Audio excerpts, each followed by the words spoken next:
ವಂದೇ ಭಾರತ ರೈಲು ಮೊದಲ ಬಾರಿ ಯಾವ ವರ್ಷದಲ್ಲಿ ಚಾಲನೆ ಪಡೆಯಿತು?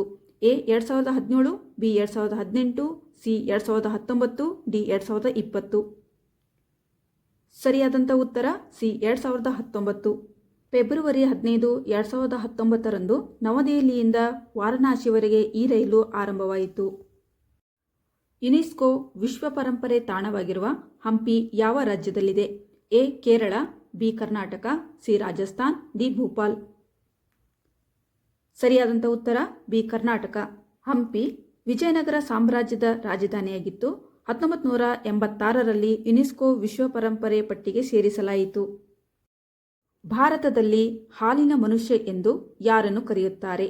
A MS Swaminathan, B Varghese Kurien, C Rajiv Gandhi, D doctor Ambedkar. ಸರಿಯಾದಂಥ ಉತ್ತರ ಬಿ ವರ್ಗೀಸ್ ಕುರೇನ್. ವರ್ಗೀಸ್ ಕುರೇನ್ ಅವರಿಗೆ ಶ್ವೇತಕ್ರಾಂತಿಯ ಜನಕ ಎಂದು ಬಿರುದು ಸಹ ಇದೆ. ಅಮೂಲ್ ಸಂಸ್ಥೆಯ ಮೂಲಕ ಭಾರತದ ಹಾಲು ಉತ್ಪಾದನೆಯಲ್ಲಿ ಕ್ರಾಂತಿ ತಂದವರು. ಆದ್ದರಿಂದ ಅವರನ್ನು ಹಾಲಿನ ಮನುಷ್ಯ ಎಂದು ಕರೆದರು. ಅತಿಯಾದ ಉಪ್ಪಿನ ಸೇವನೆ ಯಾವ ರೋಗಕ್ಕೆ ಕಾರಣವಾಗಬಹುದು? ಎ ಮಧುಮೇಹ, ಬಿ ರಕ್ತದ ಒತ್ತಡ, ಸಿ ಕ್ಷಯರೋಗ, ಡಿ ಜ್ವರ. ಸರಿಯಾದಂಥ ಉತ್ತರ ಬಿ ರಕ್ತದ ಒತ್ತಡ. ಉಪ್ಪಿನಲ್ಲಿರುವ ಸೋಡಿಯಂ ಅಂಶ ಹೆಚ್ಚಾದರೆ ದೇಹದಲ್ಲಿ ನೀರು ಹಿಡಿತ ಅಂದರೆ ವಾಟರ್ ರಿಟೆನ್ಷನ್ ಉಂಟಾಗಿ ರಕ್ತದ ಒತ್ತಡ ಹೆಚ್ಚಾಗುತ್ತದೆ. ಇದರಿಂದ ಹೃದಯ ರೋಗ ಮತ್ತು ಮೂತ್ರಪಿಂಡ ಸಮಸ್ಯೆಗಳು ಉಂಟಾಗಬಹುದು. ಮಕ್ಕಳಲ್ಲಿ ರಿಕೆಟ್ಸ್ ರೋಗ ಯಾವ ವಿಟಮಿನ್ ಕೊರತೆಯಿಂದ ಉಂಟಾಗುತ್ತದೆ? A vitamin A, B vitamin C, C vitamin D, D vitamin K. ಸರಿಯಾದಂಥ ಉತ್ತರ B vitamin C. Vitamin C ಕೊರತೆಯಿಂದ ಹಲ್ಲುಗಳಿಂದ ರಕ್ತಸ್ರಾವ, ಚರ್ಮದಲ್ಲಿ ಗಾಯಗಳು ಮತ್ತು ಹಲ್ಲು ಬೀಳುವಂಥ ಸಮಸ್ಯೆಗಳು ಕಾಣಿಸಿಕೊಳ್ಳುತ್ತವೆ. ಕಿತ್ತಳೆ, ಲಿಂಬೆ, ನೆಲ್ಲಿಕಾಯಿ, ದ್ರಾಕ್ಷಿ, ಸಿಟ್ರಸ್ ಹಣ್ಣುಗಳಲ್ಲಿ ವಿಟಮಿನ್ ಸಿ ಅಧಿಕವಾಗಿ ದೊರೆಯುತ್ತದೆ. ಪ್ರಪಂಚದ ಅತಿದೊಡ್ಡ ದ್ವೀಪ ಯಾವುದು? A Madagascar, B Greenland, C New Guinea, D Borneo. ಸರಿಯಾದಂಥ ಉತ್ತರ ಬಿ ಗ್ರೀನ್ಲ್ಯಾಂಡ್. ಗ್ರೀನ್ಲ್ಯಾಂಡ್ ದ್ವೀಪದ ವಿಸ್ತೀರ್ಣ ಸುಮಾರು 2166,000 ಚದರ ಕಿಲೋಮೀಟರ್ ಇದೆ. ಇದು ಡೆನ್ಮಾರ್ಕ್ನ ಅಧೀನದಲ್ಲಿದೆ. ಇಲ್ಲಿ ಜನಸಂಖ್ಯೆ ಬಹಳ ಕಡಿಮೆ ಇದ್ದು 56,000 ಜನರು ಮಾತ್ರ ವಾಸವಾಗಿದ್ದಾರೆ. ಅತಿ ಹೆಚ್ಚು ಸಮಯದವರೆಗೆ ಹೊಳೆಯುವ ನದಿ ಯಾವುದು?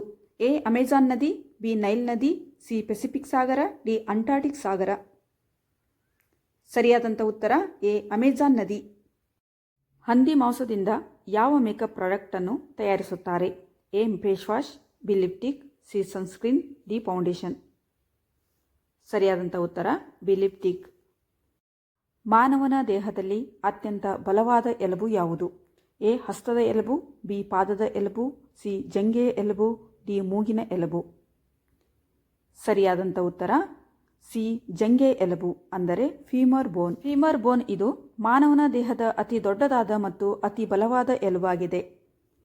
ವಿಶ್ವದಲ್ಲಿ ಅತಿ ಹೆಚ್ಚು ಜನರು ಕುಡಿಯುವ ಪಾನೀಯ ಯಾವುದು? ಎ ಹಾಲು, ಬಿ ಚಹಾ, ಸಿ ಕಾಫಿ, ಡಿ ಜ್ಯೂಸ್. ಸರಿಯಾದಂಥ ಉತ್ತರ ಬಿ ಚಹಾ. ಪ್ರಪಂಚದಲ್ಲಿಯೇ ಮೊದಲು GSTಯನ್ನು ಪರಿಚಯಿಸಿದ ದೇಶ ಯಾವುದು? A Bharat, B France, C America, D England. ಸರಿಯಾದಂಥ ಉತ್ತರ B France. Watt value added tax ಅಂದರೆ GST ತರದ ತೆರಿಗೆಯನ್ನು 1954ರಲ್ಲಿ ಫ್ರಾನ್ಸ್ ದೇಶ ಪ್ರಾರಂಭಿಸಿತು. ಗಾದೆ ಮಾತು, ಹಣ್ಣು ಕೊಟ್ಟ ಮರಕ್ಕೆ ಕಲ್ಲು ಹೊಡೆಯುತ್ತಾರೆ. ಇದರ ಅರ್ಥ ಒಳ್ಳೆಯ ಕೆಲಸ ಮಾಡುವವನಿಗೂ ಟೀಕೆ ಮಾಡುವವರು ಇರುತ್ತಾರೆ. ಫ್ರೆಂಡ್ಸ್, ಈ ವಿಡಿಯೋ ನಿಮಗೆ ಇಷ್ಟವಾದರೆ ಲೈಕ್ ಮಾಡಿರಿ, ಶೇರ್ ಮಾಡಿ, ಸಬ್ಸ್ಕ್ರೈಬ್ ಮಾಡಿ.